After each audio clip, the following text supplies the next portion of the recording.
1 Samuel chapter 6, the Philistines returned the ark. The ark of the Lord remained in Philistine territory 7 months in all.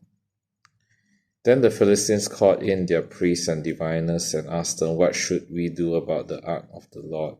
Tell us how to return it to its own country." "Send the ark of the God of Israel back with a gift." They were told, "Send a guilt offering so the plague will stop. Then if you are healed, you will know it was his hand that caused the plague." "What sort of guilt offering should we send?" they asked. And they were told, Since the plague has struck both you and your 5 rulers, make 5 gold tumors and 5 gold rats, just like those that have ravaged your land. Make these things to show honor to the God of Israel. Perhaps then he will start afflicting you, your gods, and your land. Don't be stubborn and rebellious as Pharaoh and the Egyptians were. By the time God was finished with them, they were eager to let Israel go.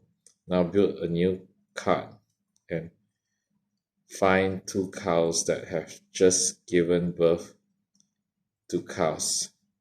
Make sure the cows have never been yoked to a cart. Hitch the cows to the cart, but shut their calves away from them in a pen.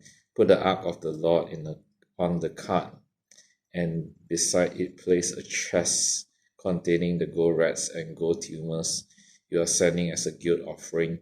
Then let the cows go wherever they want. If they cross the border of our land and go to Beth-shemesh, we will know it was the Lord who brought this great disaster upon us. If they don't, we will know it was not his hand that caused the plague. It came simply by chance." So these instructions were carried out. 2 cows were hitched to the cart, and their newborn calves were shut up in a pen. Then the ark of the Lord and the chest containing the gold rats and gold tumors were placed on the cart.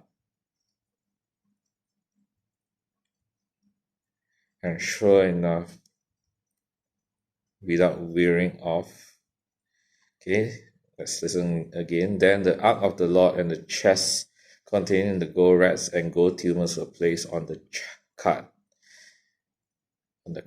And sure enough, without veering off in other directions, the cows went straight along the road towards Beth-shemesh, lowing as they went. The Philistine rulers followed them as far as the border of Beth-shemesh. The people of Beth-shemesh were harvesting wheat in the valley, and when they saw the ark, they were overjoyed. The cart came into the field of a man named Joshua and stopped beside a large rock. So the people broke up the wood of the cart for a fire and killed the cows and sacrificed them to the Lord as a burnt offering. Several men of the tribe of Levi lifted the ark of the Lord and the chests containing the gold rats and gold tumor from the cart and placed them on the large rock. Many sacrifices and burnt offerings were offered to the Lord that day by the people of Beth-shemesh. The 5 Philistine rulers watched all this and then returned to Ekron the same day. The 5 gold tumors sent by the Philistines as a guilt offering to the Lord were gifts from the rulers of Ashdod, Gaza, Ashkelon, Gad, and Ekron. The 5 gold rats represented the 5 Philistine towns and their surrounding villages, which were controlled by the 5 rulers. The large rock and Beth-shemesh where they set the ark of the Lord still stands in the field of Joshua as a witness to what happened there. So there's a large rock there. The ark moved to Kiriath-Jearim, but the Lord killed 70 men from Beth-Shemesh because they looked into the ark of the Lord. And the people mourned greatly because of what the Lord had done. Who is able to stand in the presence of the Lord? This holy God. They cried out, where can we send the ark from here? So they sent messengers to the people at Kiriath-Jearim and told them, the Philistines have returned the ark of the Lord.